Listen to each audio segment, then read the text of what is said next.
As countries like Estonia and Poland were occupied by the Soviet Union during World War II, private industry was nationalized, prices and production were controlled, and shortages ensued. This activity allows students to participate in a market before and after the controlled prices and production. As they struggle with fulfilling their wants and needs amidst a shortage, they discover ways to alleviate the struggle by going around the law and participating in black markets. In this activity, 6 students will play the role of sellers, and the remaining students will be buyers. To prepare, you'll need a copy of the Activity 5 slide deck, 6 copies of Handout 2, the Seller Transaction Record, and copies of Handout 3, the Buyer Transaction Record, for the remaining students. Copy Handout 1, the How to Play instructions, on the back sides of Handouts 2 and 3. You'll also need to prepare the following cards. But don't worry, once you've prepared them once, you can use them over and over again for future classes. Make 1 copy of Handout 4, the Seller Roll Card A, on colored cardstock and cut it apart to make 6 cards. Likewise, make 1 copy of Handout 5, Seller Roll Card B, on a different color cardstock and cut it apart to make 6 cards. Make 30 copies of Handout 7, the Chickens, on tan cardstock and cut apart to make 240 chicken cards. Finally, make 8 copies of Handout 6, the Buyer cards, on blue cardstock and cut apart to make 64 cards. Notice the value on the cards is left blank. Follow the guide in the lesson plan for the prices to write on each card.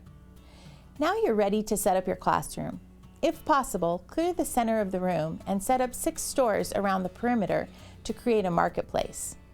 If clearing the center of the room isn't possible, simply choose 6 desks around the perimeter to serve as stores. There's your chickens in your instruction card. Select 6 sellers and seat them at their stores, giving each a Seller Roll Card A, a Seller Transaction Record, a How to Play handout, and 40 chicken cards. Tell sellers to count out 10 chickens, their allotment to sell in round 1. Give the remaining students a Buyer Transaction Record, a How to Play handout, and 1 buyer card. Tell students they will be participating in a market simulation where they will be buying and selling chickens. All right, so we're going to play an activity, and in this activity there are 6 sellers. Sellers, go ahead and raise your hand so everybody can see where you are. There's 3, 4, 5, 6, so they're around the perimeter of the room, and they have a stock of chickens and a seller roll card that tells them their cost per chicken. So sellers want to sell chickens, and you obviously want to get the best price possible. You want to get more than it cost you to produce a chicken, or that it cost you to get the chicken. Buyers, you have a card that tells you what a chicken is worth to you, the value to you. So it says you are willing to purchase 1 chicken, and the value to you is blank. Would you like to pay more than that? No, you want to pay the lowest price possible. The lower the price you pay, the better, and you especially want it to be lower than your value, because that's telling you what a chicken is worth to you. It's telling you the most you would pay for a chicken. Go over or have the students read their How to Play instructions. Buyers can buy 1 chicken with their buyer card. Then they must exchange it for a new buyer card before buying another chicken. Sellers should give the buyer a chicken card when they sell them a chicken. Both buyers and sellers should try to make as many transactions as possible. Make sure both buyers and sellers know how to calculate their gains on their transaction records. Sellers take their sell price minus their cost to calculate their gain for each transaction. Buyers, on the other hand, take their value minus their purchase price to calculate their gain. Tell students that their gains can be used to purchase candy or whatever your incentive at the end of the activity. Open round 1. Monitor the market and end the round before the sellers have time to run out of their 10 chicken cards for the round. Okay, the market's open. Go. Anybody like to buy some chicken? $4.50. So, how much? $3.50. Nah, $4.50. $4.40. How much? $4 now. $3.50. No. $3.75. No. $4. No. $4. $4? I can do $4. Okay. Quarter. Let me give you your Oh man, time's up. Time's up. Go ahead and have a seat. I'll bring you a new blue card. Turn all your blue cards in here. I'll bring you a brand new one. After the round, give students time to calculate their gains. Take a minute to add up all your gains for the round. And I'm going to bring around a new blue card to everybody. Here you go. Display the transaction record and tally the total number of chickens sold by asking each seller how many they sold and the average price they sold for. Normally I would keep track of this on the whiteboard, but we're just going to ask each of the sellers how many they sold and an average price if they had to look at all their chickens sold. So seller number 1. Seller number 1. I sold all 10 of my chickens at $4.50. You sold all 10 at $4.50. How many did you sell? 2 at 4 1/4. 2 at $4.25. Take a minute to calculate your gains or your losses. So if you're a seller, you're going to take your sell price minus your cost. So it goes in the right order. Before starting round 2, hand out seller roll card B and announce a change. Explain that their country has a new government that will be controlling the markets. The 6 sellers are authorized sellers, and chickens cannot be sold for more than $3.50 per chicken. Since this is below the seller cost, assure sellers that the government will subsidize them with 60 cents per chicken sold at the conclusion of the round, so they will not make a loss. Instruct sellers to count out their allotment of 10 chickens to sell for the next round. Tell the buyers that they are not authorized sellers and therefore are not allowed to resell chickens they purchased. However, if they do happen to sell a chicken, they should still record it on their transaction record using the purchase price and sell price columns. Begin round 2. Sellers should run out of chickens pretty quickly. Expect that sellers might try to sell some of their inventory from the next round, or they may sell chickens above the controlled price of $3.50. You may even see some of the buyers resell their chickens to other buyers. Do not try to stop this behavior. Instead, make note of these types of transactions to discuss during the debrief. So sellers are going to get a 60-cent subsidy per chicken. So every chicken you sell, if you sell 10 chickens, that would be a $6 subsidy that the government will give you, and we'll add that in at the very end. And now buyers, the subsidy doesn't go to you. You still have a value, what you're willing to pay for a chicken, right? And you know where the chickens are, and you can get 1 chicken with a blue card, and then how do you get another chicken? Come up and get another blue card from me, okay? Okay, the market's open. Go. Thank you. There you go. There you go. There you go. You guys are buying chickens fast. There you go. You still got chickens? Yeah, I do. $3.50. That'd be awesome. Thank you. $3.50. $2.90. You got any chickens? $3.50. $3.50? No more chicken. No more chicken. No more chicken. I'm out. You're out? Are you out? You're all out? Anybody have chickens? Anybody still got chickens? Call an end to the round when all the stores have run out of chickens.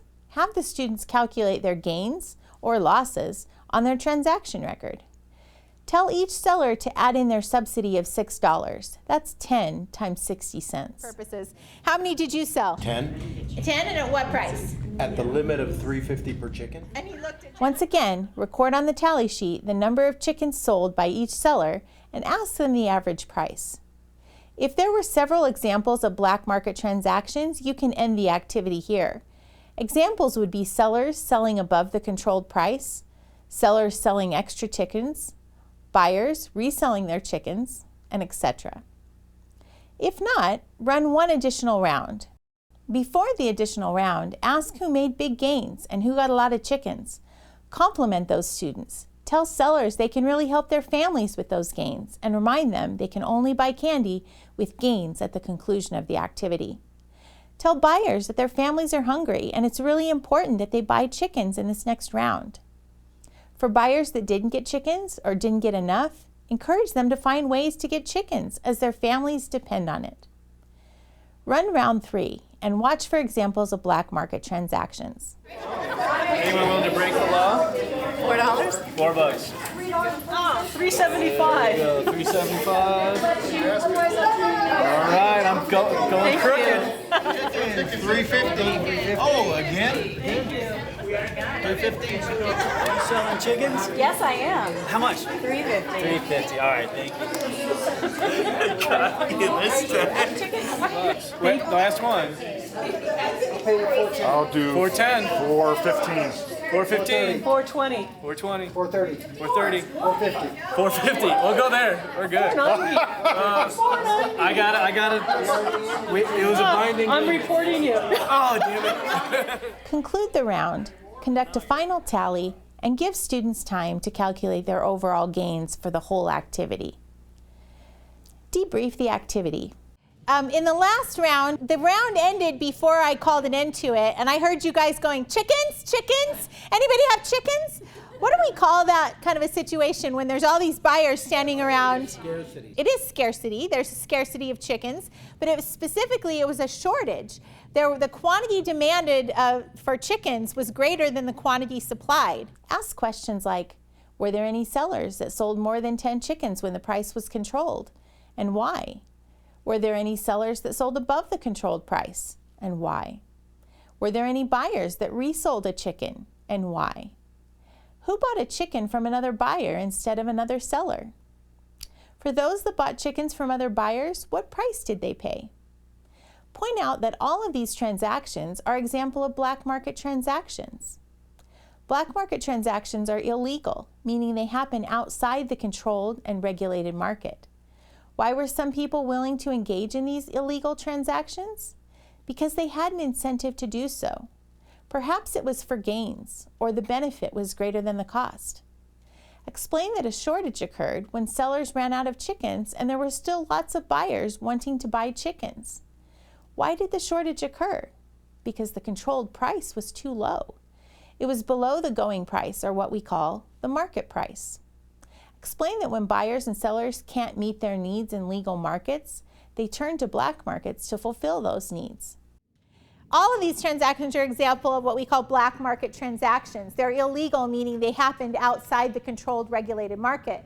But why were some people willing to participate in those transactions? Money. Because they Profit for the sellers. What is it for you guys? You might have hungry children to feed. You need a chicken. A chicken, you need a chicken. Your chickens are hard to find. I kept hearing people say they're all out, but there was a couple sellers that still had chickens. But if you wanted to get a chicken from one of them, what did you have to do? Pay a higher price. And were there people that were willing to pay a higher price to get a chicken? So what this activity simulates is what becomes known as a shortage economy. When you have price controls in place that keep the price from rising to its equilibrium level, a permanent shortage ensues. And so the people who want to get the goods that they need, they're left to, if you want a chicken, you have to turn to the black markets to find chickens. Price controls create shortages. During its years of central planning, Estonia faced shortages of everything from shoes to meat. As citizens were unable to fulfill their wants and needs through the legal controlled markets, they turned to black markets to purchase such goods. Consumers sold to consumers at prices above the controlled price, and even managers learned they could personally profit by selling in the black market as opposed to the legal market. A shortage economy developed wherein basic items like flour, meat, shoes, soap, chocolate, and toilet paper could only be found on the black market. To get anything required friendships, personal contacts, and familial relationships. As a common proverb put it, one must have not 100 rubles, but 100 friends.